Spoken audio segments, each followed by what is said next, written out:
Shalom. நம் கண்களை மூடி கர்த்தரை நோக்கி பார்க்கலாம். இன்று நாம் மீகா எழுதின தீர்க்கதரிசன புஸ்தகம் 1ஆம் அதிகாரத்தை நாம் தியானிக்க போகிறோம்.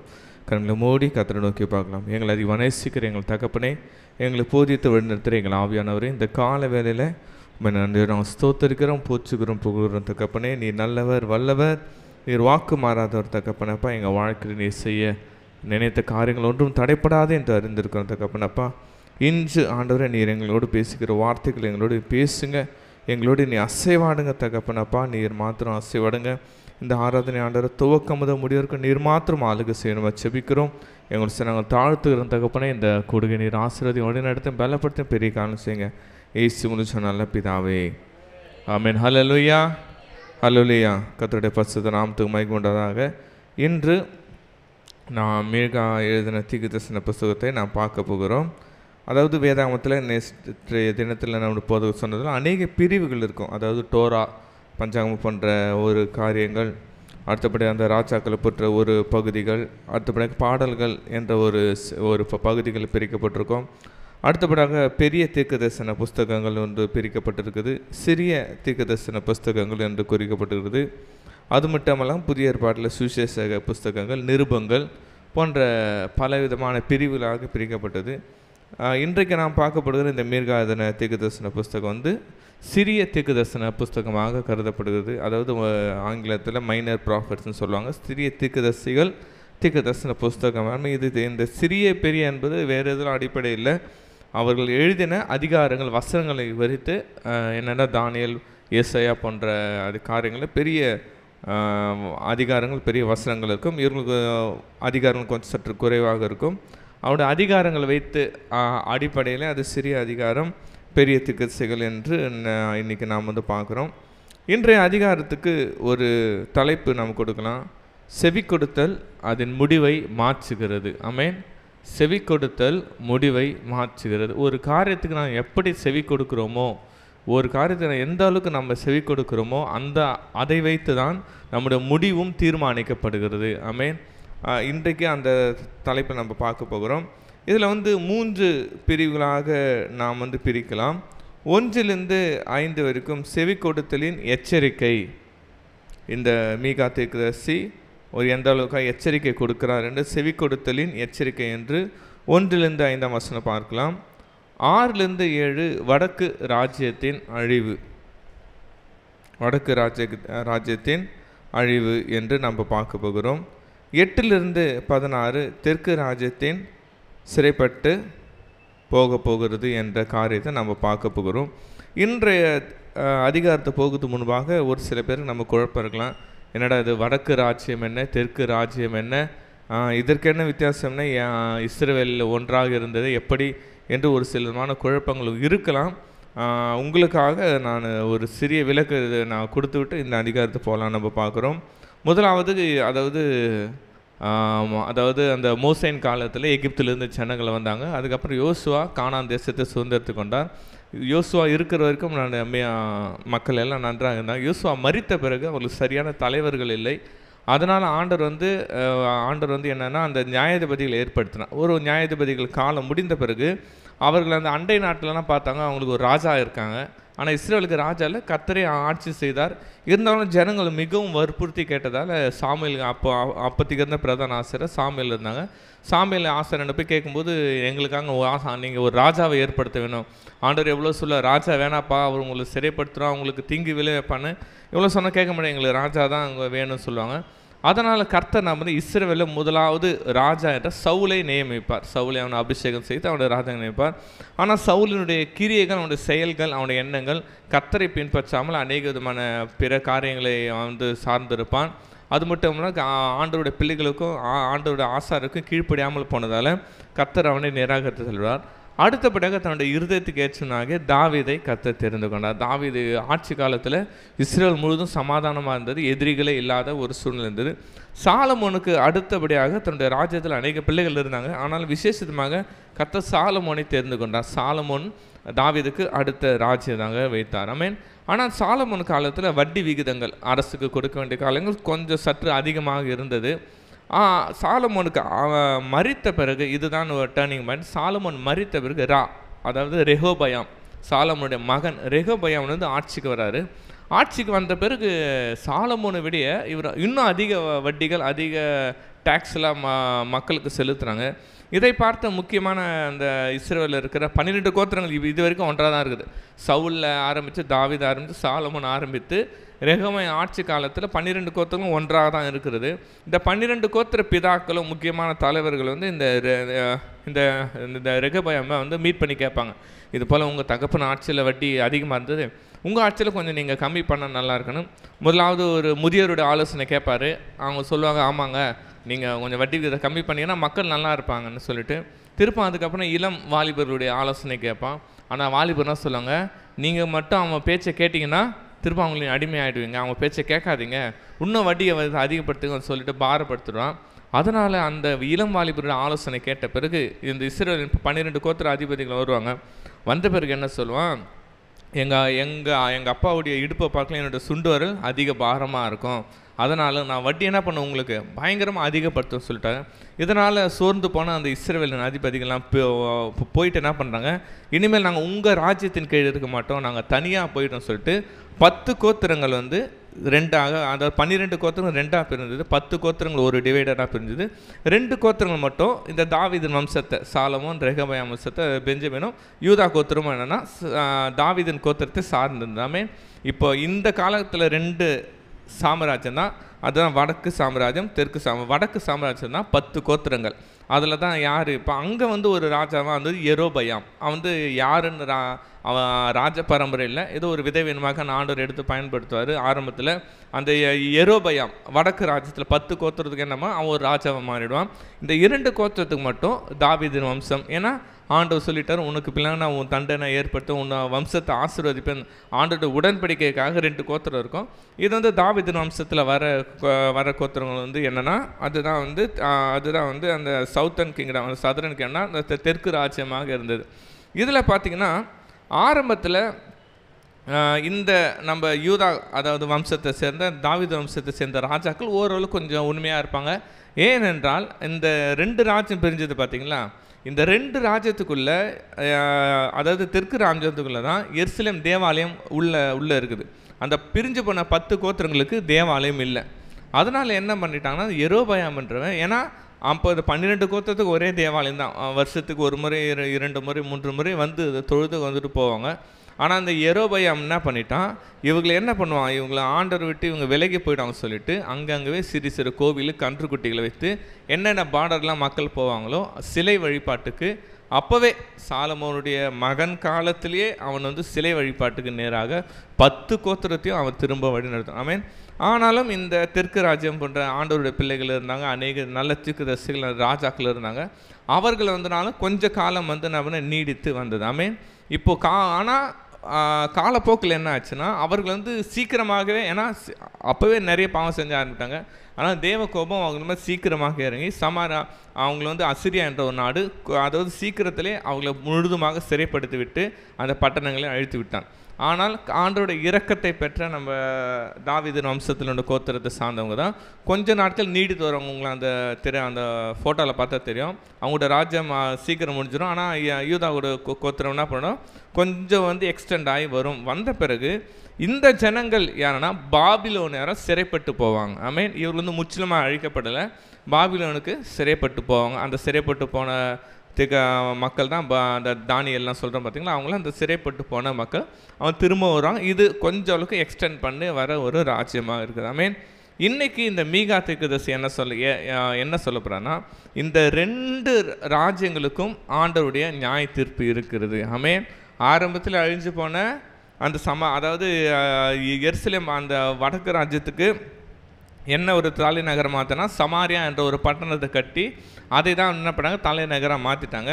ஆனால் இந்த தெற்கு ராஜ்யத்துக்கு என்ன எருசலேம் தான் அதோடைய தலைநகரமாக இருந்தது.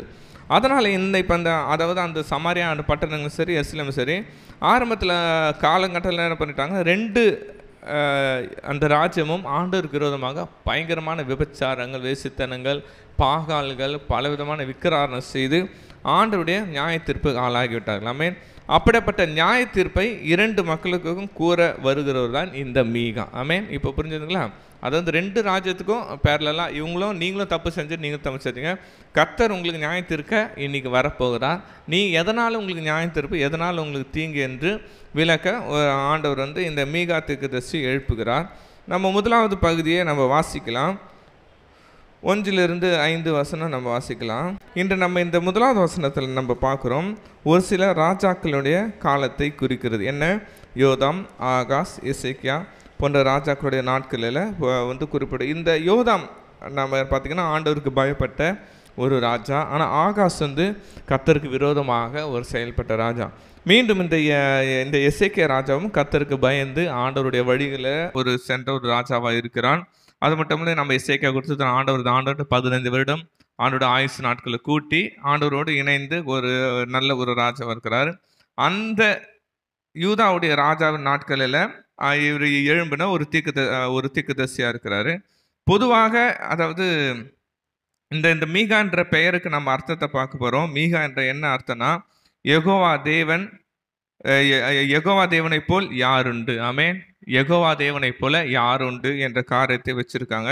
இவங்களுடைய பெற்றோர்களும் கண்டிப்பாக ஒரு கர்த்தருக்கு பயந்த பிள்ளைகளாக தான் இருக்க வேண்டும் என்று சொல்லுகிறான். அது மட்டும் இல்லை, இந்த மீகா தீர்க்கதரிசன புஸ்தகத்தில் விசேஷமாக என்னன்னா, மேசியாவை குறித்த தீர்க்கதரிசனங்களும் அடங்கப்பட்டிருக்குது. ஆமென்.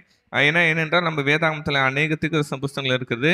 இதில் ஏசாயா புஸ்தகத்தில் அநேகமாக ஆண்டவருடைய மேசியா குறித்து கொண்டிருக்கும். இந்த மீகாவிலையும் ஆண்டவராகிய அதாவது ஆண்டவராகிய மேசியாவை குறித்து அநேக வசனங்களும் இதுலேயும் நம்ம இதில் மீகா தீர்க்கதரிசன புஸ்தகத்தில் கூறப்பட்டுள்ளது. அது மட்டும் இல்லாமல் இந்த மீகாவின் நாட்களில் வாழ்ந்தவர் தான் ஏசாயா தீர்க்கதரிசியும் என்று காணப்படுகிறது. ஏன்னா இவங்களும் அந்த ஏசாயா தீர்க்கதரிசியும் ஒரே காலகட்டத்தை சேர்ந்தவர்கள் என்று நம்ம பார்க்குறோம். அது மட்டும் இல்லாமல் இது இந்த யூதா பகுதியில் என்ன இவர் மீகா இருக்கிறாரு. ஆனால் அந்த வடக்கு ராஜ்யத்தில் இவர் வாழ்ந்த காலத்திலே ஆமோஸும் ஓசியாவும் வாழ்ந்து அங்கே தீர்க்கதரிசி சொல்கிறாங்க. அதாவது 2 ராஜ்யம் பிரிஞ்சது பார்த்தீங்களா? இங்கே பிறந்து இங்கே வளர்ற தீர்க்கதரிசிகள் இவர்களுக்கு தீர்க்கதரிசி சொல்லுகிறாங்க. இந்த எருசலேம் பட்டணத்தில் இவங்க மீகா இங்கே சொல்கிறார். ஆனால் அங்கே பிறந்து அந்த ராஜ்யத்தில் பிறந்து அங்கேயும் அதாவது ராஜாக்கள் பொல்லாதல இருந்தாலும் கர்த்தர் நல்ல ஒரு தீர்க்கதரிசிகள் எழுப்பினார். ஏன்? அந்த ராஜாக்களை கடிந்து சொல்வதற்கும் சத்தியத்தை சொல்ல. அப்போ இவர் வாழ்ந்த நாட்களிலே, அதாவது அந்த வடக்கு ராஜ்யத்தில் ஆமோஸும் ஓசியாவும் இவர் காலத்திலே இருந்து அங்கே என்ன ஆண்டவருடைய நியாய தீர்ப்பை குறித்து ஆண்டவர் சொன்னவங்க நம்ம பார்க்குறோம்.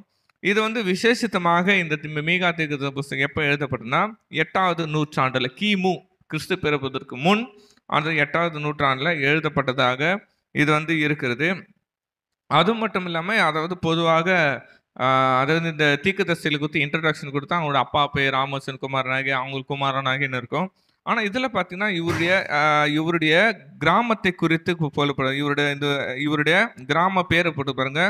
அதாவது மொரேசா ஊரனாகிய மீகாவுக்கு உண்டானதும். அப்போ இவருடைய இந்த மொரேசா பட்டண கிராமம் எங்கே இருக்குன்னு பார்த்தீங்கன்னா, எருசலேம்லேருந்து ஒரு 40 கிலோமீட்டர் தொலைவில் தான் இந்த பட்டணம் இருக்குதுன்னு பார்க்குறோம். அது மட்டும் இல்லாமல் வேத ஆராய்ச்சியாளர் சொல்கிறாங்க, இவர் கண்டிப்பாக ஒரு கிராமப்புறத்தை சேர்ந்தவராக தான் இருக்கலாம். இவர் என்ன பண்ணோம், இவர் கிராமப்புறத்தை சேர்ந்தவர்களாக இருக்கலாம். இவர் மேபி ஒரு விவசாய மகனாக கூட இருக்கலாம் என்று அவங்க சொல்கிறாங்க. ஏன்னா அந்த கிராமப்புறத்தில் இருக்கிற ஒரு தீர்க்கதரிசி, எருசலேம் ஒரு பட்டணம், ஆனால் எருசலேம் தான் மக்கள் வாழ்கிறாங்க. ஆண்டவர் என்ன பண்ணுறாரு, இவரை ஒரு தீர்க்கதரிசியாக அழைத்து அவரை அபிஷேகம் பண்ணி இவரை இந்த பட்டணத்துக்கு அனுப்பி ஆண்டவருடைய பிள்ளைகளுக்கு தேவன் ஊழியத்தை செய்ய அனுப்புகிறார். ஆமென். இது மட்டும் இல்லாமல் இவர்களை பார்த்திங்கன்னா விசேஷமாக இவர்கள் அதாவது கிமு 79ஆம் ஆண்டில் இவர் வாழ்ந்ததாகவும் இவர் சொல்லப்படுகிறது. நம்ம முன்பாக பார்த்தது போல் யோதாம் என்ன பண்ண, ஆண்டவருக்கு மிகவும் பயப்பட்ட ஒரு ராஜாவாக இருக்கிறான். இவன் என்ன, இதுக்கு முன்பாக செஞ்ச ராஜாக்கள் செஞ்ச பாகாலெல்லாம் தகர்த்து போட்டு யோதாம் நாட்களில் இவங்க அப்பா இன்னும் யோதாமுடைய தகப்பனார் யோசியா காலத்தில் நல்ல ஒரு ரிஃபர்மேஷன் யூதாவில் உண்டாச்சு. அதனால தான் ஆண்டவர் இறக்கம் ஓரளவு வந்தது. ஆனால் இந்த ஆகாஷ் நாட்களில் திரும்பவும் இந்த யூதா ராஜ்யமும் பலவிதமான பாவங்களுக்கு நேராக காணப்பட்டது. இப்போது என்ன சொல்லிட்டு இந்த வடக்கு ராஜ்யத்தில் வந்து என்ன பண்ணார்னா, இது அண்டை நாட்டில் இருக்கிற அசிரியா வந்து அப்போ மிகவும் பலம் வாய்ந்த ஒரு நாடாக இருந்திருக்குது. ஏன்னா அவங்கள வந்து படையெடுத்து வந்து அவங்கள வந்து மற்றவர்களை ஆளுகை செய்கிற. அப்போ இவர் வந்து முன்னாடியே இன்னும் இவங்க சிறைப்பட்டு போல, ஆனால் முன்னாடியே எச்சரிக்கிறார், இன்னும் கொஞ்சம் நாட்கள் நீங்கள் பாவம் செஞ்சுன்னு இருக்க, மனம் திரும்புங்க, அசிரியான்னு ஒருத்தன் வரப்போகிறான். என்ன பண்ணுறான், எருசலேமையும் இவங்க தான் நினச்சிட்டாங்க அந்த தெற்கு ராஜ்யத்தை அவங்க தான் ரொம்ப பாவம் பண்ணிட்டாங்க, நாங்கள் அதாவது வடக்கு ராஜ்யத்தை அவங்க தான் ரொம்ப பாவம், நாங்களாம் ரொம்ப பரவாயில்ல, எங்கள் ஆண்டவர் என்ன நீதி, நாங்களும் தப்பு செய்வோம், ஆண்டவர் எங்களுக்கு தண்டிக்க மாட்டாருன்ற ஒரு எண்ணத்தில் இருந்தாங்க. ஆனால் அவர்களுக்கும் சொல்கிறாரு, எப்போ அசிரியாண்டு வருவான், நீங்களும் தப்பு தான் செய்கிறீங்க நீங்கள், ஏன்னா இவங்களும் பாகால தேவனை வணங்க ஆரம்பிச்சிட்டாங்க. ஆனால் இவர்களுக்கும் அதனுடைய காரியங்கள் வரப்போகுது என்று சொல்கிறார். ஆமென்.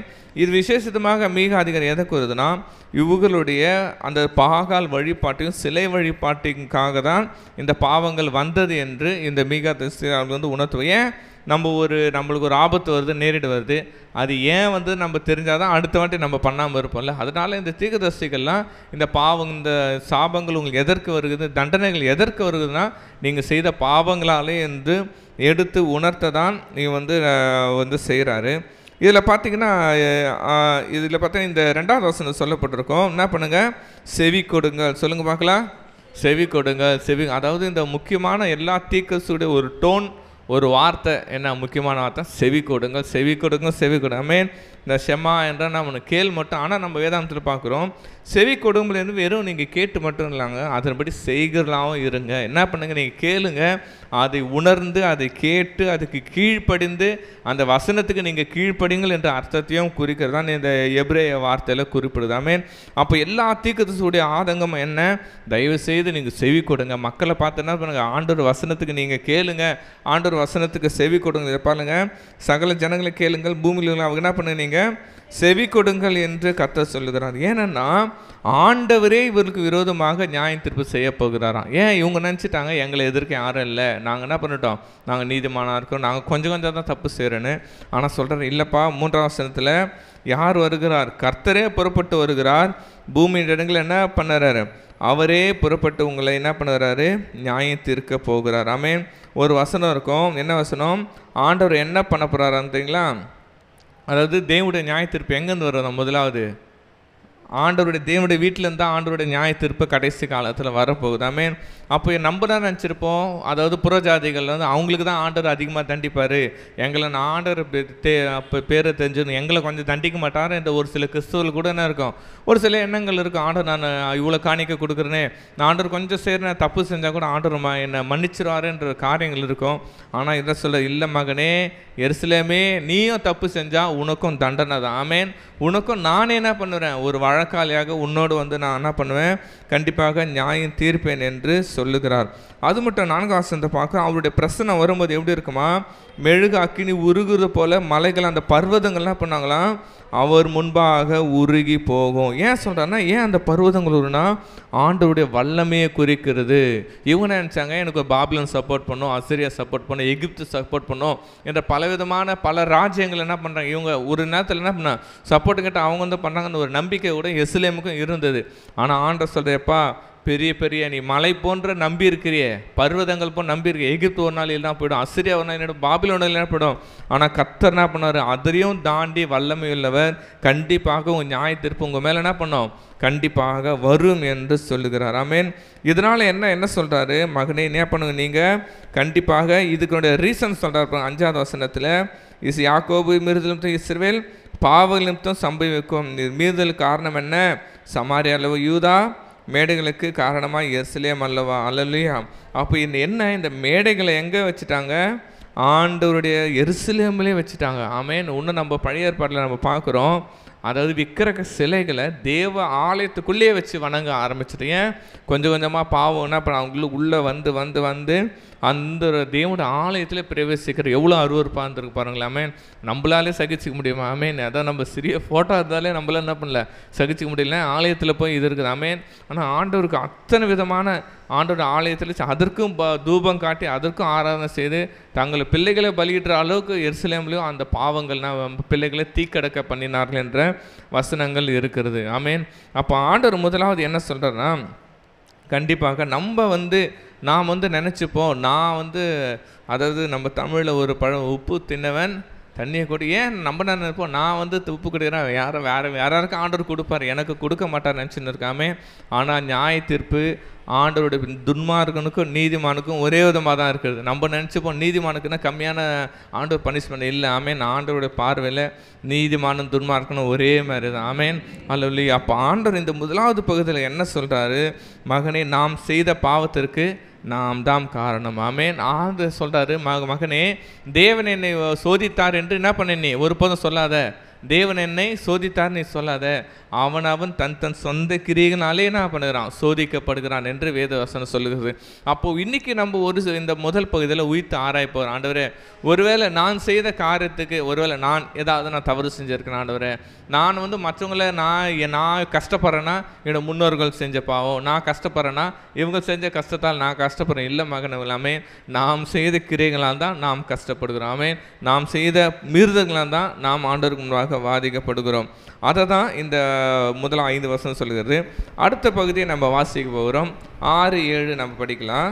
இந்த 2 வசனங்கள் விசேஷமாக எதுக்குன்னா, வடக்கு ராஜ்யம், அதாவது சமாரியா, ஆமேன், அதாவது இஸ்ரவேல் என்ற நம்ம கோத்திரத்தை நம்ம 10 கோத்திரத்தினுடைய அழிவுகளை நம்ம பார்க்குறோம்.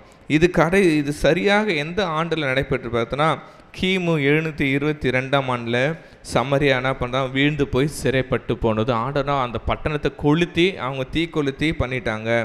ஏனென்றால் சமாரியாவை என்ன பண்ணிட்டாங்கன்னா, அவங்களுடைய பாவங்களாக பண்ணிட்டு மிகவும் ஏராளமாக இருந்தது. ஆமாம், அவங்களுடைய பாவங்களாக பண்ணிட்டு மிகவும் கொடூரமாக இருந்தது. நம்ம பார்த்த முன்னாடி சொன்னது போல் சமாரியா எப்போ பிரிஞ்சது? ஆமேன், சாலமுடைய மகனுக்கு ரெகோபயான் காலத்தில் இன்னொரு ராஜா சமாரியாவில் எழும்புறான். அவன் தான் யார்? யெரொபெயாம்.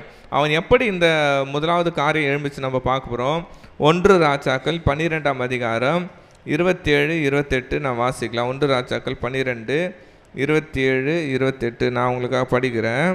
இந்த ஜனங்கள் எருசலேமில் கர்த்தருடைய ஆலயத்தில் பலிகளை செலுத்த போனால், இந்த ஜனங்கள் இருதயம் யூதாவின் ராஜாவாகிய ரெகோபெயாம் என்னும் தன் ஆண்டவன் வசமாய் திரும்பி அவர்கள் என்னை கொன்று போட்டு யூதாவின் ராஜாவாகிய ரெகோபெயாமின் பாரிசமாய் போய்விடுவார்கள் என்று தன் மனதிலே சிந்தித்து கொண்டிருந்தான். ஆகையால் 28 ராஜாவானவன் யோசனை பண்ணி பொன்னினால் 2 கன்றுக்குட்டிகளை உண்டாக்கி ஜனங்களை பார்த்து, நீங்கள் எருசலேமுக்கு போகுது உங்களுக்கு வருத்தம். இஸ்ரவேலரே, இதோ இவைகள் உங்களுக்கு எகிப்து தேசத்திலிருந்து வர பண்ணின உங்கள் தேவர்கள் என்று சொல்லி ஒன்று பெத்தேலிலும் ஒன்று தானிலும் ஸ்தாபித்தான். 30ஆம் வசனம், இந்த காரியம் பாவமாயிற்று. ஜனங்கள் ஒரு கன்றுக்குட்டிக்காக தான் மட்டும் போவார்கள். 31 அவன் மேடையாகிய ஒரு கோவிலையும் கட்டி லேவி புத்திர ஜனத்தில் ஈனமானவர்கள் என்ன பண்ணினா ஆசாரியராக்கணும். இது ஆண்டவருக்கு விரோதமாக முதல் ஆண்டிலே என்ன பண்ணிட்டான், பாவம் செஞ்சுட்டேன். சமாரியா ஜனங்களே, நீங்கள் யாரும் எருசலேம் தேவாலயத்துக்கு போகாதீங்க, என்ன பண்ணுங்க, தயவுசெய்து இங்கே இருந்துருங்க சொல்லிட்டு அவனுக்கு பொன் கட்டுகளை கோவில்களை வைத்து பல விதமான விக்கிர ஆராதனைகளை வைத்து அவன் என்ன பண்ணிட்டான், ஜனங்களை வழி மாறி திசை மாற செஞ்சுட்டாமேன். அப்போ ஆண்டவருடைய கோபம், இதிலிருந்தே ஆண்டவருடைய கோபம் ஏற்படுகிறது. ஐயோ, இஸ்ரவேல் என்ன பண்ண, யாக்கோபின் சந்ததி ஆச்சே, தாவீதுக்கு உடன் இருந்த ஒரு சந்ததி ஆச்சே என்று ஆண்டவர் மிகவும் ஏக்கப்பட்டு இருந்தார். ஆனாலும் அவருடைய விக்கிரக செயல்பாடுகளால் காரியம் செய்யப்பட்டது. அது 7ஆம் வசனம் சொல்றது என்ன, அது சுரூபங்கள் எல்லாம் என்ன பண்ண நொறுக்கப்படும், எல்லாமே அக்கினியால் எரித்து போடும். அது விக்கிரங்கள் என்ன நான் பாழாக்குவேன். அது மட்டும் இல்லாமல் இவங்க இந்த வேசி பணத்தினால் வந்த காசுனால தான் அந்த ஆலயத்தை கட்டினாங்க. எவ்வளோ பாவமான காசில் அவங்க வேசி பணம் சம்பாதித்து அதன் மீது அந்த காசில் தான் அவங்களுடைய ஆலயத்தை கட்டினாங்களே. வேத ஆராய்ச்சி சொல்கிறாங்க, பயங்கரமான கோல்டுனால கட்டினாங்களே, எல்லாமே கோல்டுனா ஏன் இந்த ஆலயம் நம்மளுக்கு முன்னாடி விசேஷமாக இருக்கும் என்று. ஆனால் ஆண்டவர் சொல்கிறாரு, மகனே, நீ எவ்வளோ பாவம் மீறுதல் செஞ்சோ அந்த அளவுக்கு என்ன பண்ண, நீ இப்போது அசிரியாவால் நீ அடுக்கப்பட போகிறாய் என்று கர்த்தர் சொல்லுகிறார். ஆமென், அல்லேலூயா. அப்போ நம்ம அதாவது வேத சொல்லுது, நிற்கிறவன் என்று என்ன பண்ண, நம்மள நிற்கிறவனாக எண்ணக்கூடாது. ஆமென். அப்போ நம்ம பாவம் செய்த நமக்கு ஒரு விதமான கர்த்தருடைய பயம். ஒரு நாள் என்ன ஆண்டவர் என்ன நியாயம் தீர்ப்பார் என்று நாம் ஆண்டவருடையக்காக நம்ம பயந்து பண்ணணும். அப்படி பயம் இல்லாமல் நம்ம பண்ணால் கண்டிப்பாக ஒரு நாள் என்ன பண்ணுறோம், அது நம்மை விட்டு கடந்து போகும். நாம் எந்த செய்த பாவத்தினால் வருகிற கூலி அதனால் திரும்பவும் அது பாவத்தினாலே கரைந்து போகும் என்று கர்த்தர் சொல்லுகிறார். அடுத்த பகுதியாக நம்ம 8லிருந்து 16 நம்ம பார்த்தோம். இதனால் அதாவது தெற்கு ராஜ்யம் யூதா சிறைப்பட்டு போகுதில்லை. இப்போ 2 வசனம் மட்டும் முதலாவது நம்ம படிக்கலாம். 8-9 நம்ம படிக்கலாம். இந்த 2 வசனங்களை விசேஷமாக பார்த்தோன்னா அந்த ஊழியக்காரனின் பாரத்தை குறித்து நம்ம பார்க்குறோமே. இந்த மீகா தீர்க்கதரிசி ஜனங்களுக்காக சொல்லப்பட்டார். இந்த செய்தி கேட்டவொன்னே தீர்க்கதரிசிகள்னா தேவனுடைய வாயாக இருக்கான். முதல்ல ஆண்டவர் வந்து தீர்க்கதரிசி பேசி தீர்க்கதரிசிகள் அப்புறமா தான் ஜனங்கள்கிட்ட பேசுவாங்க. இந்த செய்தியை கேட்டவுடனே மீகா என்னென்ன செய்தார் பாருங்க. நான் புலம்பி அலறினேன், பறி கொடுத்தனா அம்மனமாக நடப்பேன், நான் ஓரிகளை போல, ஓரிகள் என்றது அதாவது பைபிளில் நரிகள் என்று ஆங்கில பைபிளத்தை குறிப்பிடுவது. ஆந்தையை போல என்ன பண்ண நான் அலறினேன் என்று சொல்லுகிறேன். ஆமென் ஹல்லேலூயா. அப்போ இது என்ன? தன்னுடைய ஜனங்கள், தன்னுடைய இன ஜனங்கள் அழிந்து போவதை குறித்து ஆண்டவர் சொன்ன பிறகு இவர்களால் ஏற்றுக்கொள்ளும். ஐயோ, அதாவது நம்ம தெரியும், ஒரு நரி வந்து ஊழையிடுதுன்னா பயங்கரமாக ஒரு கத்துகிற சவுண்டாக இருக்கிறது.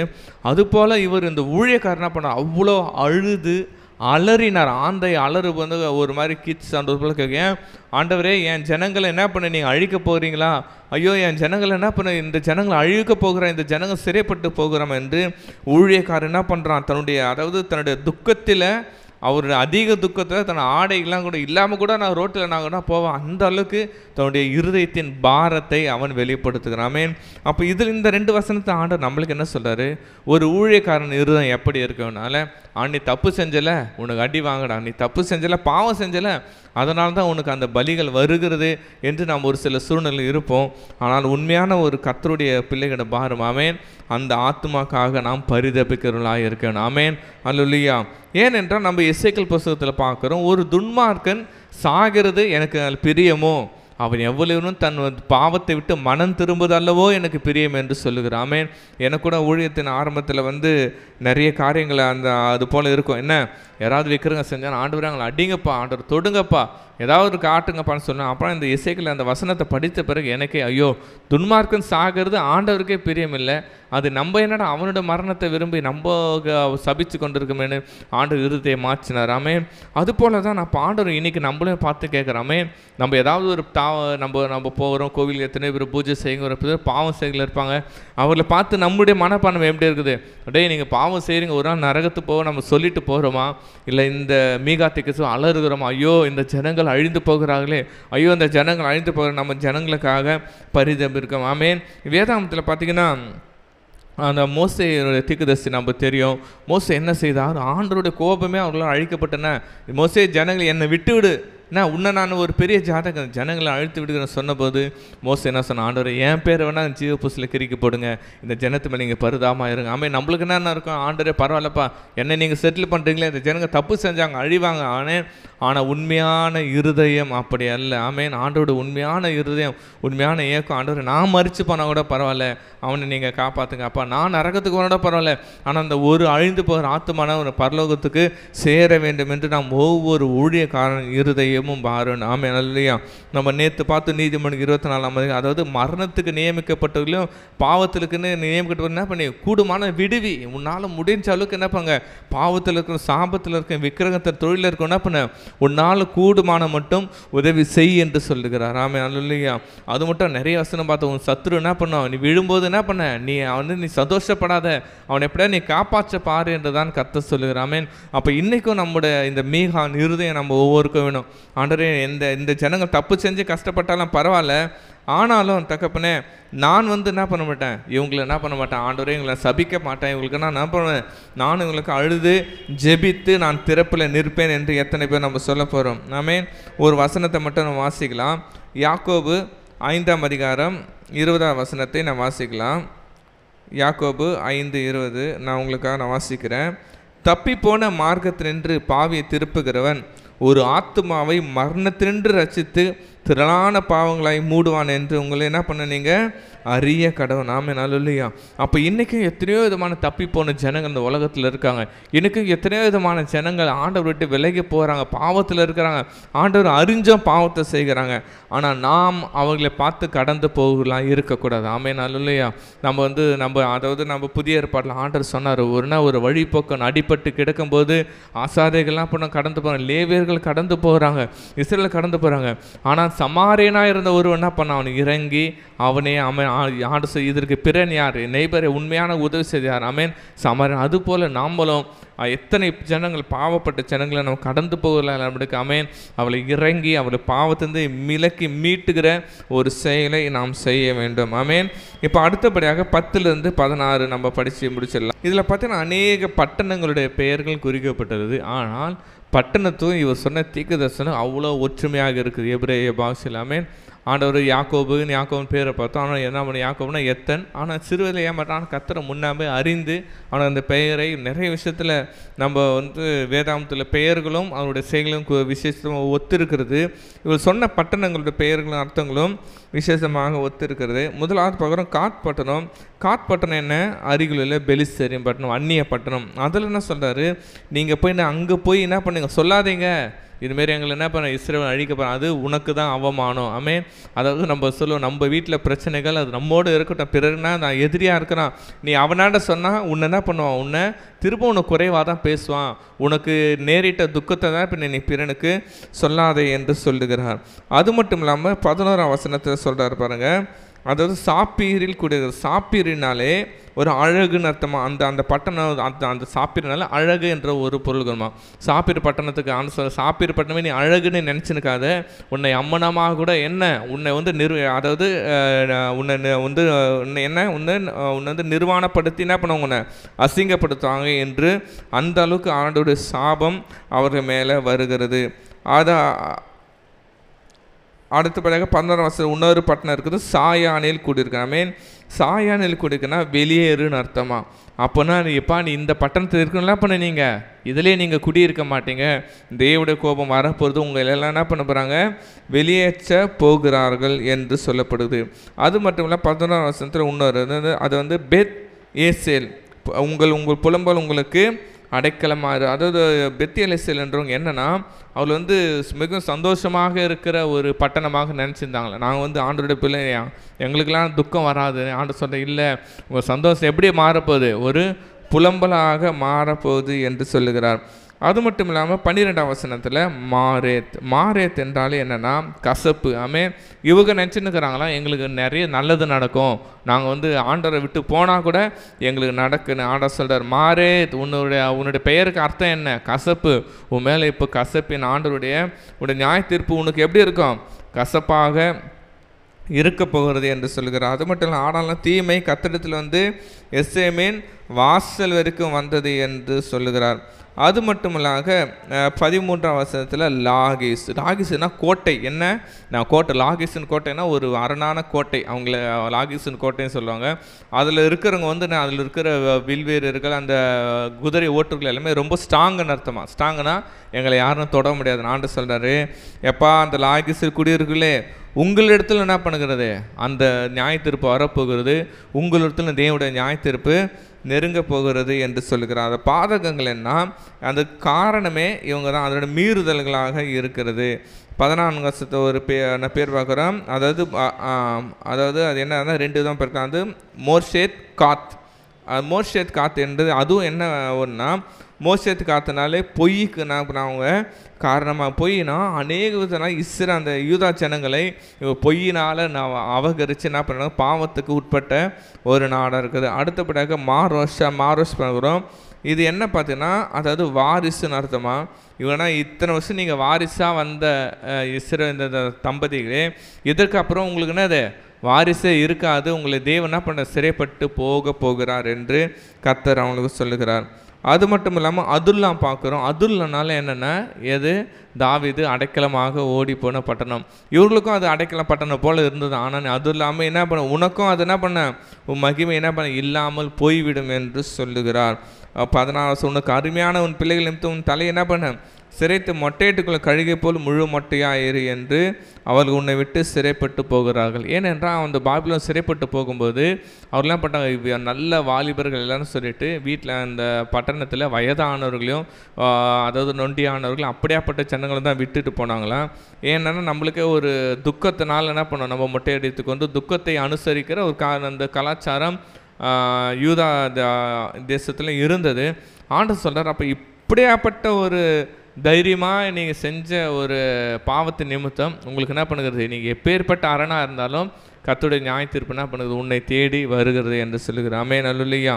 அப்போ இன்னைக்கு ஆண்டவர் சொல்லுகிற காரியங்கள், ஆமென், நம்ம நிறைய பேர் பாவம் செஞ்சுட்டு ஆண்டவர் என்னை மன்னிச்சிட்டாரு, நம்ம நிறைய கிருபையின் உபதேசங்கள் கேட்டு ஆண்டவர் என்ன தான் தப்பு செஞ்சாலும் என்னை மன்னிச்சிடறாரு, என்ன தான் தப்பு செஞ்ச மன்னிப்பில்லாமே. ஆனால் ஆண்டோடைய இரக்கம் இருக்கிறது. ஆனால் நம்ம துணிகரமாக பாவம் செய்யும்போது நம்ம பரிசுத்த ஆவியை துக்கப்படுத்தலாம் இருக்கிறோம். ஆமென். விசேஷமாக ஆண்டவர் கொடுத்த அநேக கிருபைகளை நாம் வீணடித்து பண்ணும்போது அது நாம் ஆண்டவர் அநேக நியாய தீர்ப்புக்கு நமக்கு நேரிடுகிறோம். அன்னைக்கு இஸ்ரேல் ஜனங்களுக்கு அவங்கள மனமே மாறலை, என்ன தான் செஞ்சாலும் இருமாப்பின் ஜனம் நான் அதே செய்வோம் என்று இருந்தாங்களாமே. ஆனால் இன்றைக்கி நமக்கு ஆண்டவர் திரும்ப ஒரு சான்ஸ் கொடுக்குறான். மகனே, நீ செய்த பாவமாக இருக்கலாம், நீ செய்த காரியமாக இருக்கலாம், மீண்டும் நான் தான் உனக்கு ஒரு சான்ஸ் கொடுக்குறேன். நீ இன்று மனம் திரும்பி என்னை எடுத்துகிட்டு ஒப்புவாய், ஆனால் நான் உன்னை மன்னித்து எல்லா பாவங்களையும் நீக்கி உன்னை நான் சுத்திகரிப்பேன் என்று சொல்லுகிறேன். ஆமென். ஒன்று மட்டும் தெரிஞ்சுக்கணும், அதாவது ஆண்டவருடைய கோபம் கொஞ்சம் லேட்டாக வர மாதிரி இருக்கும். நான் தப்பு பரவாயில்லையே, ஆண்டவர் நான் தப்பு செஞ்சாலும் என்னை கண்டுக்கலையே, ஆண்டவர் பரவாயில்லையே தப்பு செஞ்சாலும் என்னை ஆண்டவர் எப்போ பார்த்தாலும் ஆண்டவரே என்னை மன்னிச்சிட்டே இருக்காரு நம்ம சொல்லலாம். ஆனால் நம்ம அது வரைக்கும் நம்மளுக்கு தெரியாது. ஆனால் ஆண்டவர் ஒரு வேளை தண்டிச்சிட்ட பிறகு அந்த தண்டனையை நாம் நிறுத்த முடியாது. ஆமென், அல்லேலூயா. அப்போ இன்றைக்கி ஆண்டவர் சொல்கிறாரு, நாம் தண்டனை வருவதுக்கு முன்பாக நம்மளை காத்து கொள்ள வேண்டும். அநேக பேர் தண்டனை வந்துட்ட பேர் ப்ரேயர் பண்ணுவாங்க, ஆண்டவரே என்னை வந்துச்சு, ஆண்டவரே இப்போ நான் மனம் திரும்புகிறேன், என்னை பாவத்தை மன்னிச்சு. இல்லை மகனே, அது என்ன பண்ணிட்டு அதை தாராலும் தடுக்க முடியாது. ஆமென். அப்போ இன்றைக்கி நம்மளுக்கு ஆண்டவர் முன்னாடியே ஒரு சான்ஸ் கொடுக்குறாரு. மகனே, உன்னுடைய பாவங்களில் எனக்கு சமூகத்தை எட்டின்னு இருக்குது, உன்னுடைய மீறுதல் சமூகத்தை எட்டின்னு இருக்குது, ஆனால் இன்றைக்கு ஒரு வாய்ப்பு கொடுக்குறேன். ஆமென். நீ என்ன பண்ணுற, மனம் திரும்பு. ஆமென். மனம் திரும்பினால் நான் பாவத்தை மன்னித்து நான் உன்னை சுத்திகரிப்பேன் என்று கர்த்தர் சொல்லுகிறார். இன்றைக்கி ஒரு விஷயம் நம்மளை எழுந்திருந்து ஒரு பாடலை பாடி ஆண்டு சமூகத்தை நம்ம அப்படியே ஒப்பு கொடுக்கலாமா? போதும், நம்ம இதுவரைக்கும் பாவத்தை நாட்கள் வாழ்ந்தது போதும். இதுவரைக்கும் நம்ம ஏதோ காரியங்கள் அறியாமல் செய்த மறைமுகமான காரியங்கள் செய்தது போவோம். இன்றைக்கி ஆண்டவர் இடத்துல ஆண்டவருடைய பிள்ளைகளாக இருக்கிறோம், ஆண்டவருடைய சந்ததிகளாக இருக்கிறோம், நம்ம ஆண்டவருடைய வாரிசுகளாக இருக்கிறோம், ஆண்டவருடைய நம்ம சொந்த பிள்ளையாக இருக்கிறோம். ஆண்டவரிடத்தில் ஒப்புவித்து நம்ம அப்படியே நம்மளை ஒப்பு கொடுக்கலாமா? இது நமக்கு ஆண்டவருக்கு இடைப்பட்ட நேரம்.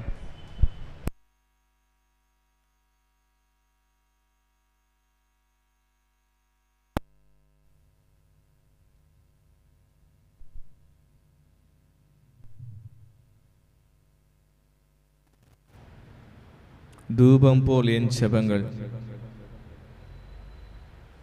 ஏற்றுக்கொள்ளுமையா என்ற பாடலை நம்ம இருதயத்தின் ஆழ் தந்து நாம் பார்க்க போகிறோம்ப்பா.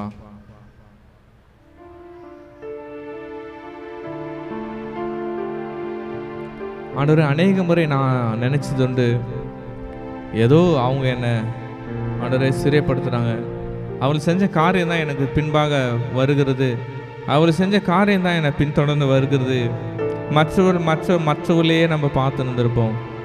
ஆண்டவர் இன்னைக்கு சொல்ற, மகளே, உன்னை நீ உய்த்து ஆராயிராயா? நீ செய்த காரியங்கள் எத்தனை தவறு, நீ எத்தனை முறை என்னை நீ அவமானப்படுத்தினாய், நீ எத்தனை முறை எனக்கு விரோதமாக பாவம் செய்தாய், எத்தனை முறை நீ என்னை மனம் மடிவாக்கினாய். ஒரு விளையாய் யோசித்து பார்க்கலாமா? இது நமக்கும் ஆண்டவருக்கு இடைப்பட்ட நேரம்.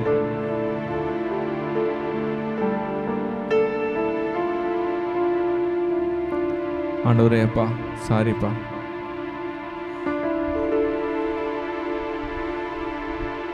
தாவீது பச்சைப்பல் இடத்துல பாவத்தை உணர்த்தின போது அவன் வேற எதுவும் சொல்லல. ஆமாண்டவரே, நான் தான் செய்தேன், நான் தான் அந்த பாவி என்று ஒத்துக்கொண்டான். தேவனுக்கு கிருபை, அவனுக்கு மன்னிப்பை தேவன் கட்டளையிட்டான்.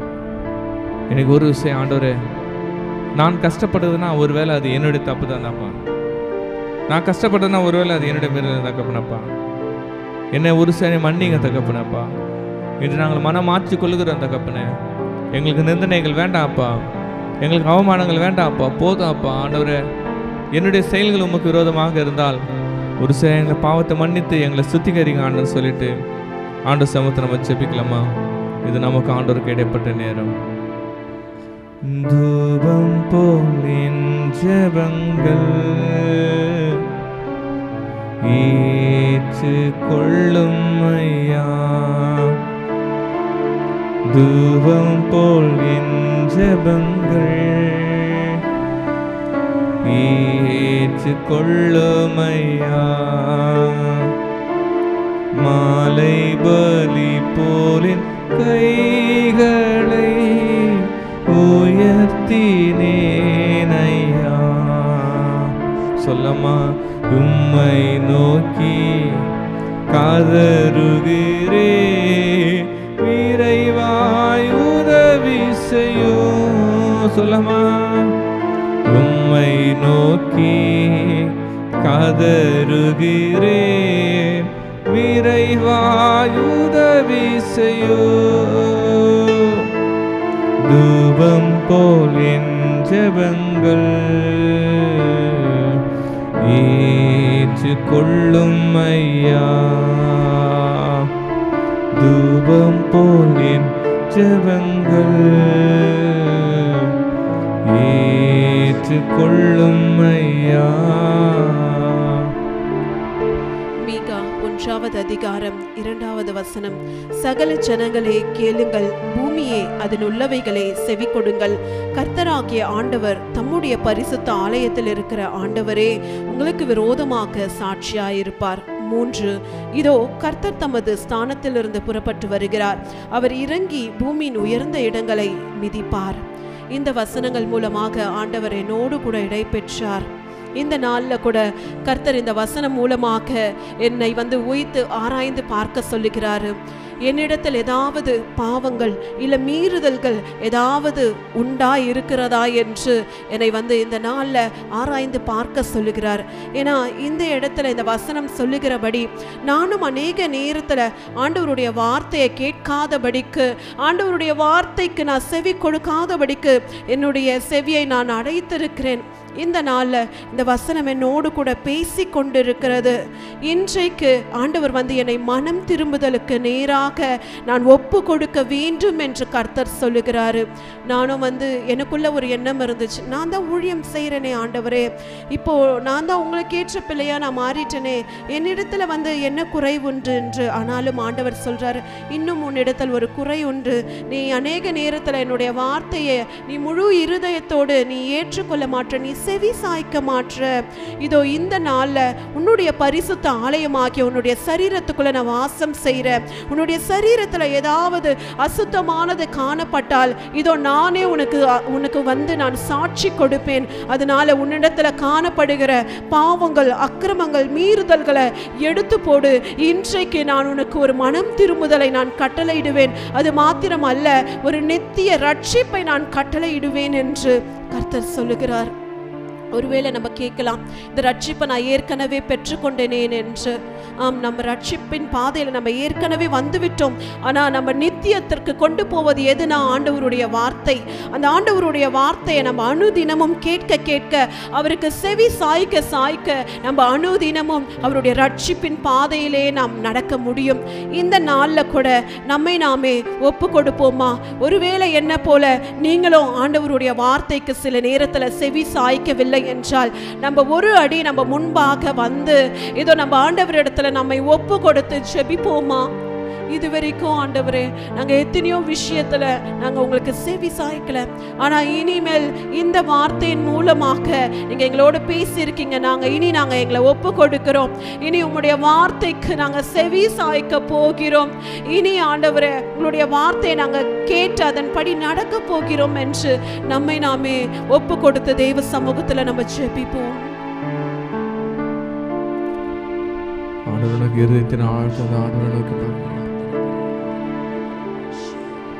என் குற்றங்கள் மனதில் கொண்டா நிலை நிற்க முடியாதையாப்பா.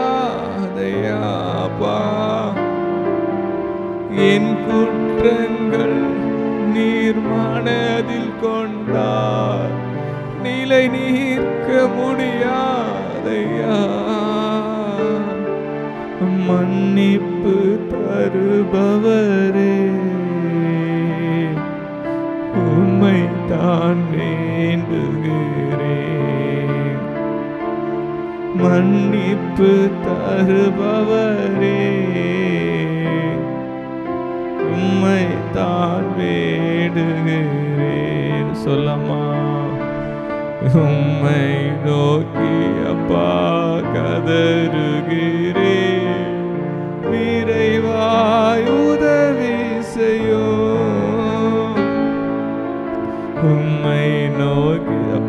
தப்பு தான்ப்பா, கதறுகை நான் செஞ்ச தப்பு தான்ப்பா, இறைவாய் உதவி செய்யும். தூபம் போலின் செபங்கள் ஏற்றுக்கொள்ளும் ஐயா, நான் செஞ்ச தப்பு தான்ப்பா, தூபம் போலின் செபங்கள் ஏற்றுக்கொள்ளும் ஐயா.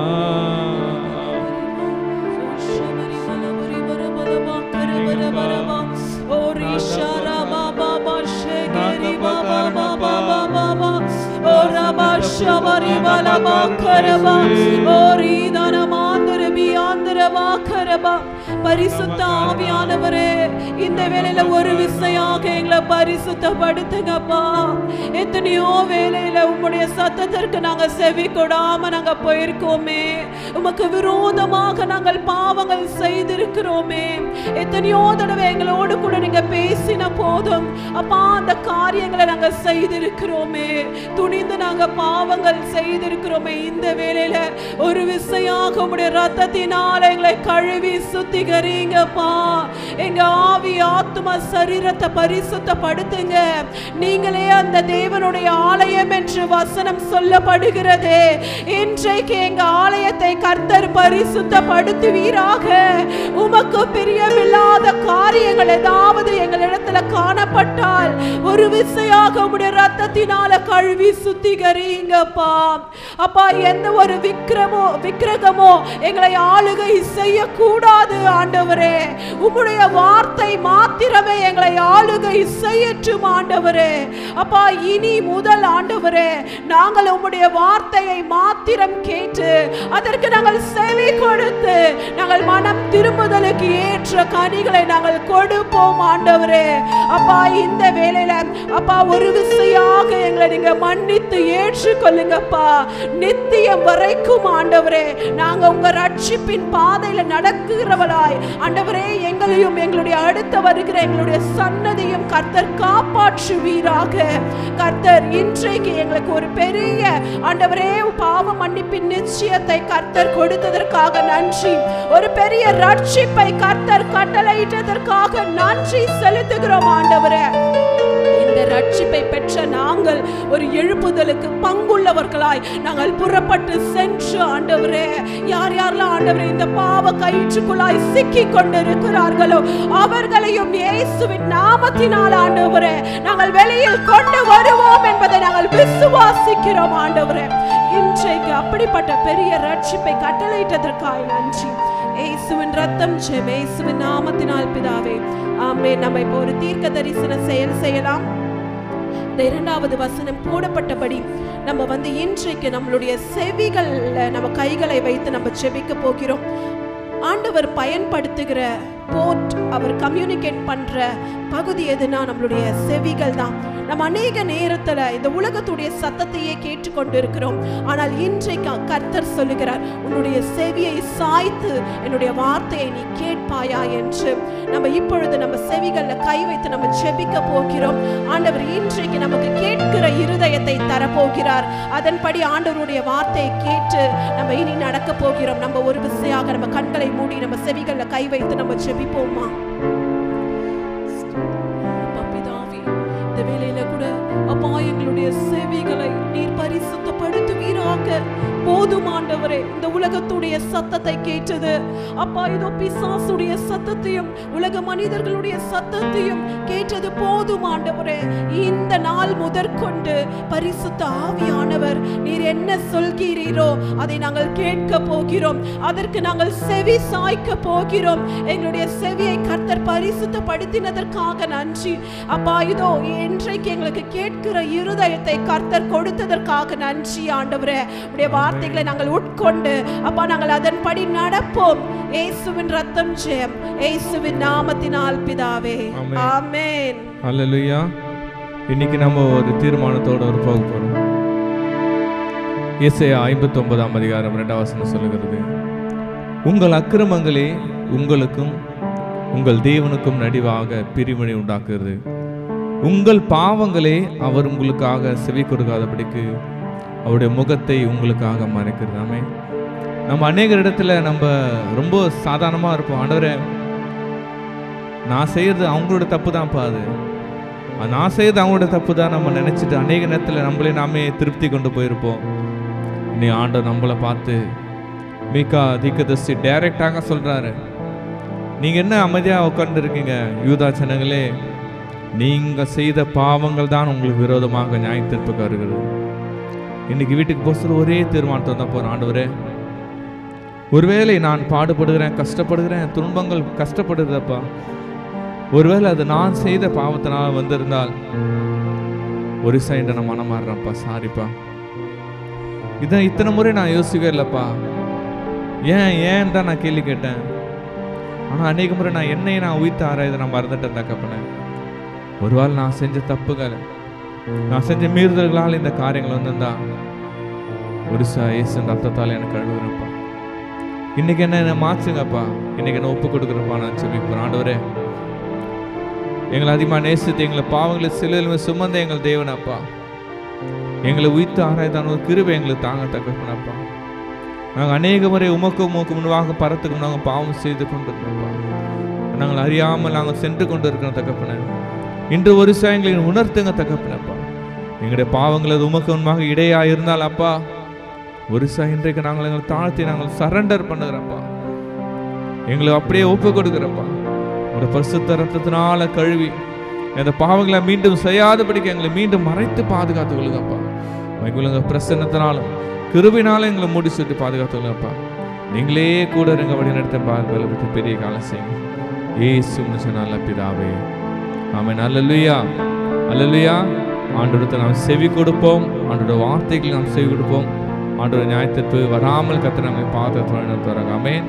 ஷாலோம், ஷாலோம், ஷாலோம். கடைசி ஆசீர்வாதத்துக்கு நேராக கைகளை விரித்துக் கொள்ளும். ஈவரக்கா அடோனாய் வயீஷ்மரக்கா யா ஏ அடோனாய் பனவ் அல்லக்கா விஹுனக்கா ஈஷா அடோனாய் பனவ் அல்லக்கா வயசம் லக்கா ஷாலோம், வயசம் லக்கா ஷாலோம். கர்த்தர் உன்னை ஆசீர்வதித்து காக்க கடவர். கர்த்தர் தன் முகத்தின் மேல் பிரகாசிக்க பண்ணி உன்மேல் கிருபையா இருக்க கடவர். கர்த்தர் தன் முகத்தின் மேல் பிரசன்னமாக்கி உனக்கு சமாதானம் கட்டளையிட கடவர். ஹல்லேலூயா, ஹல்லேலூயா, ஹல்லேலூயா.